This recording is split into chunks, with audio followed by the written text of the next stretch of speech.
Welcome to the Dairy News and Views podcast, a production of the Iowa State University Extension and Outreach Dairy Team. Our podcast covers current educational, research, and industry tools available for your operation to manage healthy cows and calves while producing the highest quality dairy products. Thanks for joining us today on Dairy News and Views from the ISU Dairy Team. I'm Jen Bentley, Northeast Iowa Dairy Field Specialist. I'm here with Fred Hall, Northwest Iowa Dairy Field Specialist, as we discuss today's topic. So welcome back to the podcast, Fred. Good morning, Jen. You know, I'm salivating over today's topic. Yep, definitely. It's one of my favorite topics.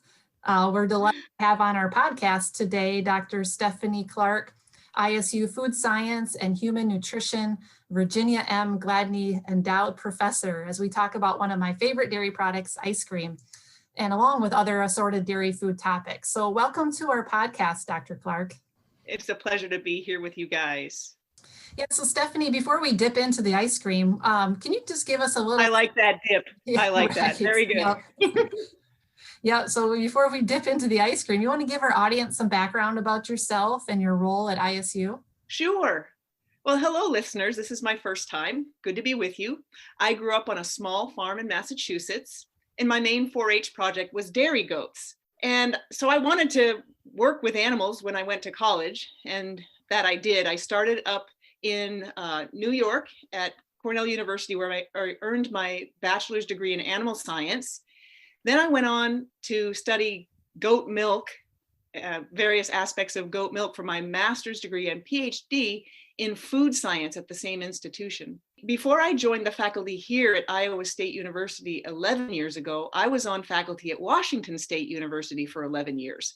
So there seems to be kind of a trend there with the 11, because I was also at Cornell University for 11 years. My appointment here is primarily research and teaching related to dairy foods and sensory evaluation of foods. Though I don't have an extension appointment, I enjoy interacting with dairy farmers and dairy food producers in Iowa and working with 4-H and FFA youth. Dr. Clark, if I recall, you teach a course that talks about some of the controversial issues in agriculture. What are some of the myths and controversial issues you discuss with your students surrounding dairy? Well, sadly, there's no shortage of controversial topics to discuss with dairy production and dairy foods. Some topics have included removing calves from their mothers at birth, antibiotics, hormones, A2 milk, school milk, homogenization, saturated fat in dairy products, organic practices, conventional practices, and the list really goes on. But probably one of the most controversial topics that we've covered in the course was the raw milk debate. For our producer audience out there, can you share with them any of the current research you're conducting in dairy food science? Oh, sure. And we're grateful for the monies that they put towards the research that we do. We have some work going on currently to isolate phospholipids from dairy processing streams that are typically considered low value. Phospholipids are valuable components in dairy. So if we can capture those components, we can put them into foods or pharmaceuticals when they would otherwise be wasted. Another research project of recent days has involved incorporating phospholipids into capsules called oleogels in order to do two things. First, encapsulation helps prevent oxidation of the phospholipids, which minimizes off flavors. And second, we are able to protect probiotic bacteria inside these capsules, which keeps them alive longer, both in the yogurt and in our gastrointestinal tract, so that they can exert a benefit on our health. A project that's going to be starting up is looking at the impact or the potential impact of educational messaging, how we communicate with consumers that don't actually consume very much dairy.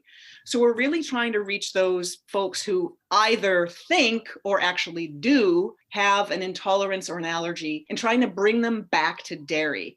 So we've got a project with the Midwest Dairy Foods Research Center requesting funding for that. And we have our preliminary approval for the funding. So we're just going through the final stages of getting the funding for that project. But that's going to be largely online at first, and then it will involve focus groups where we're going to be interacting directly with consumers who don't consume a lot of dairy to try to bring them back. And when you say we, is that grad students on campus? Yeah, so it's, thank you. It's a research project that's between Iowa State and Kansas State, and it will involve graduate students as well, yes. Well, thanks for that information, Stephanie. Now for the ice cream, that's kind of what we're wanting to highlight this morning. So from my understanding, there used to be an ISU Creamery on campus. Can you just talk about maybe a little bit of the history of that behind the ISU Creamery before or started to open up the creamery what is today? Sure, Jen. Actually, the first creamery was constructed way back in 1881. So we have a long history of dairying here at Iowa State. A second building was built in 1892 and then a third in 1905. And in fact, in 1927, another building was built, and it's in the building we are in now, the Food Sciences building. And it even still has the dairy industry written at the top as you walk in the main doorway from the main campus. It still has dairy industry written on the building. So there's quite a history here. Iowa State was known for strong programs in dairy husbandry and dairy industry for decades and sold milk, butter, cheese, and ice cream both on and off campus. However, in 1969, all production and sales ceased, largely because of changes in the educational and agricultural landscapes in and outside of Iowa and land-grant institutions. Walk us through the process of bringing back the ISU Creamery, how it was developed, who was involved, your supporters. Well, it's been many years in the making. Because of my great dairy education and my positive experiences at Washington State, which also had a commercial creamery, I wanted a creamery here at Iowa State since my early days here. But I was not hired to build a creamery. My job is to do research and teaching and service to the institution, which has definitely been a focus and a time commitment. Mm-hmm. So building the creamery has been a, quote, after hours project in a sense. Here are a few of the things I can remember having to do along the way. I wrote a business plan and requested assistance with that from the Side Biz program run through the College of Business. I contacted numerous colleagues at other institutions to request input about things to do, things not to do. I was able to hire someone to help me modify a part of a pilot plant we have in our building called the Center for Crops Utilization Research to build and accommodate a micro creamery there because we don't have money to build a standalone facility. So had to do a lot of acquiring equipment, some of it used, some of it we've had on hand, digging that out of storage and revitalizing it. I've worked with trademarks people, licensing people, brand designers, facilities planning and management, state inspectors of IDALs and inspections and appeals, numerous hoops to jump through along the way. Thankfully, last fall, I was able to hire a program coordinator to help start up and run the business. I have to say that my department, the Department of Food Science and Human Nutrition, has been tremendously supportive of this venture. And we've had some financial support for equipment, supplies, staff, or programming from ISU Dining, Midwest Dairy Foods Research Center, Midwest Dairy, the Leopold Center, Savencia Cheese USA, Wells Enterprises, Tri-State Dairy Expo, and the Iowa State Dairy Association. So a lot of people have helped make this happen because they believe in it. Dr. Clark, I know we have a meat lab on campus, but do we have other labs that this complements or can be compared to? I think the best comparison is the meat lab. And we're hoping to, at some point, do some collaborating with them. And in particular, we're really interested in doing some holiday packs where we do meat and cheese packs. So that would be in the future plan, because right now we're only making ice cream, but my definite plan from the start has been to make cheese. So that's on the horizon. Dr. Clark, listeners want to find out more about the creamery or go to the ISU Creamery. What are some resources we can tell them about? Well, we do have a website starting up, so they could go there and I can read off the letters for you. It starts with that HTTPS and the colon and the 2 forward slashes and then www. Then it says creamery.iastate.edu/ice-cream. That would be one way to get into our website. They can go to the Department of Food Science and Human Nutrition website also to find us. And they could also contact me directly at milkmade, MILKMADE, because I make things with milk, at iastate.edu. The students, how do they incorporate this ISU Creamery into their coursework as far as in their food science courses and they're graduating? What kind of jobs are you seeing coming out of such programs? This is not a course. At this point in time, I do not have a specific course. I do hope to build a course here. I did teach a course at Washington State all about dairy foods from cow to consumer. So I do plan to do that here in the future, but I also have my regular teaching load, so I haven't really had time to fit that in, but it is definitely a plan. Essentially, let me just underline that students are the reason the Creamery has been reestablished here at Iowa State. The purpose of the Creamery is to educate and prepare students for careers in the dairy industry. And that's really the core of this. The ISU Creamery enables students to learn firsthand how milk is handled from cow to consumer. And so far, we've hired 10 students to work in the ice cream production, the retail shop, or both. And this Wednesday, I will be teaching a crash course on ice cream ingredients, formulation, and production to all of our employees. That's just a very quick synopsis of the whole process, but it would be best to be in a full course. But we want everybody to learn that we don't want to just hire them to do a job. We really want them to understand. And I do strongly believe that there's nothing like learning by doing. Dr. Clark, you mentioned early in the discussion that you don't have an extension component, but you've helped a lot of folks who are starting up or who have an issue in their own plant. Tell us how you help folks like that. I do enjoy getting calls from folks in the industry, entrepreneurs, family farmers, etc. Sometimes they'll just call up and say, we have a flavor problem, or we are having issues, our counts went up. Whatever it is, I try to help troubleshoot, figure out on the phone what it might be that's causing the problem. Sometimes I do go visit facilities and walk through them with them and help them find where problems may be. So that's, again, not an official appointment, but I really don't think that can be separated. I can't say no. I mean, that's the work that's where the rubber meets the road. I've got to be helping these folks do the very best that they can do. It keeps me challenged and active in the field. And I always appreciate when a product can be saved or a farm can be saved from a potential disaster of making somebody sick. So important that even though I don't have an extension appointment, I'm out there answering those questions and helping them. I try to do that. We've also held a couple of workshops. People can come and use our facility, done cheese making workshops in person. And then this year we also had a virtual cheese making workshop. We've saved all those materials. So if somebody's just hearing this podcast for the first time and they want to learn about cheese making, we can share those materials for a small fee because we did charge for participation in the cheese making workshop. So to be fair, for those who already paid, we'd have to charge a fee, but we do have those materials available if people want to take that virtual cheese making workshop. We created videos of making goat cheese, cheddar cheese, and mozzarella so they can see that process. And then someday when we're back in person again, we'll do some cheese making workshops and maybe ice cream someday also. Yeah, that sounds great, Dr. Clark. I think, just your experiences out in the field probably help enhance your classroom and what you do in the lab in the creamery as well, because you're seeing firsthand what people are facing. So that helps. Absolutely. Yeah. Absolutely, Jen.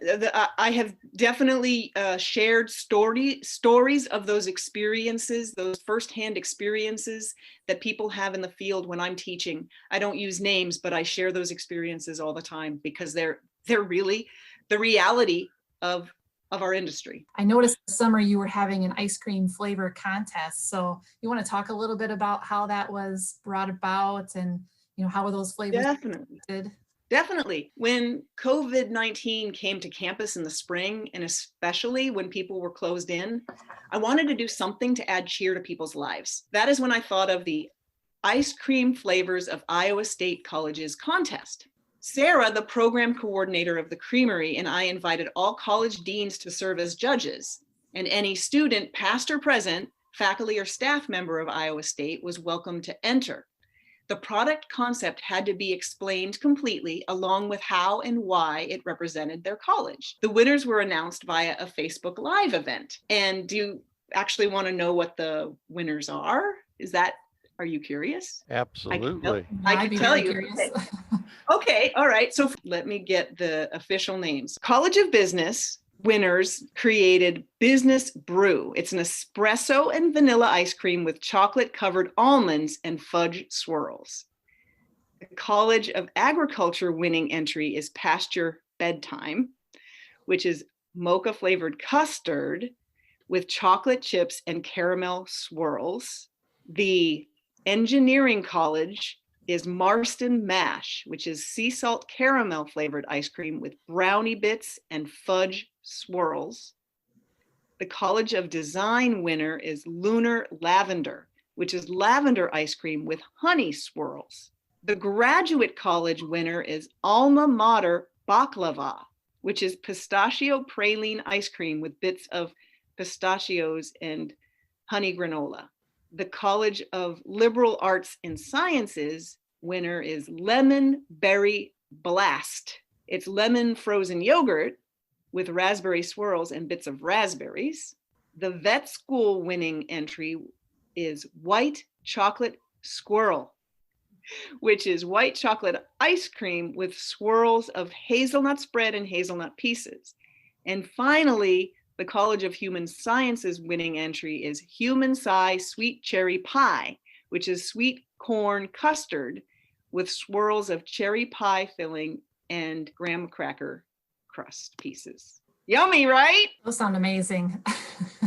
Yes. I need to get They down will to the be. Creamery. So They will be. offered right now.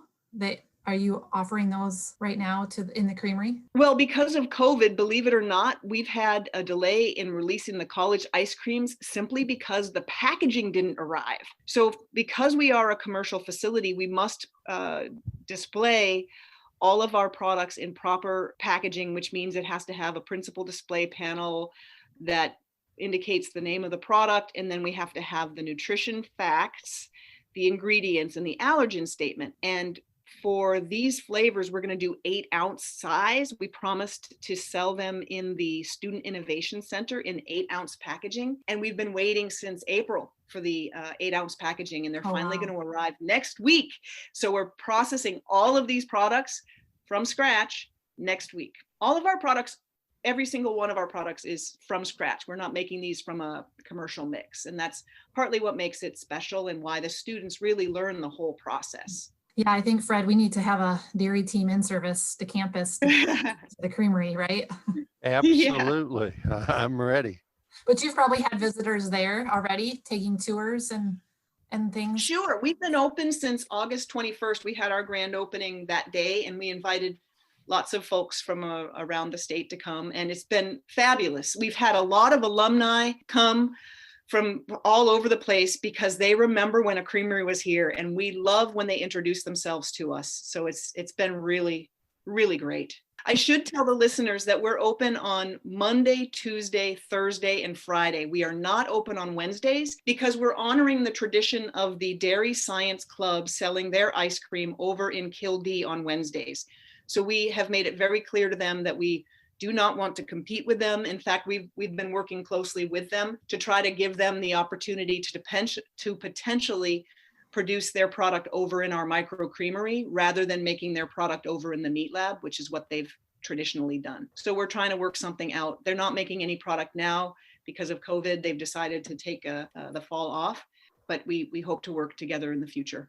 Want to invite people to come on over and visit us. Again, we love when people introduce themselves to us. We also have been putting up some pictures on the wall. We had a student contest for students to enter farm pictures, dairy farm pictures. So we also feature those on our wall. We're hoping to do something again in the spring with that. I mentioned that we're going to be making cheese. We're hoping to start to do that in the spring also. And someday we're also hoping to feature some Iowa dairy producer processor products in our store as well. So once we are starting to make our own cheese, we're hoping to not only have our cheese, but have some other folks from around the state. So we definitely do not want to compete. We are partners in this. We all need to put out the very best dairy products. And so my job is not changing. I still am here to help everyone improve. And I'm preparing students to go into the field. That's really what this is about. So thanks for taking the time to invite me to talk to your listeners. And I invite them to reach out to me if they have any questions, comments, or concerns. Thanks, Fred and Jen. Thanks for joining us today, and look forward to visiting with you on the next Dairy News and Views from ISU. This institution is an equal opportunity provider. For the full non-discrimination statement or combination inquiries, go to www.extension.iastate.edu/diversity/ext.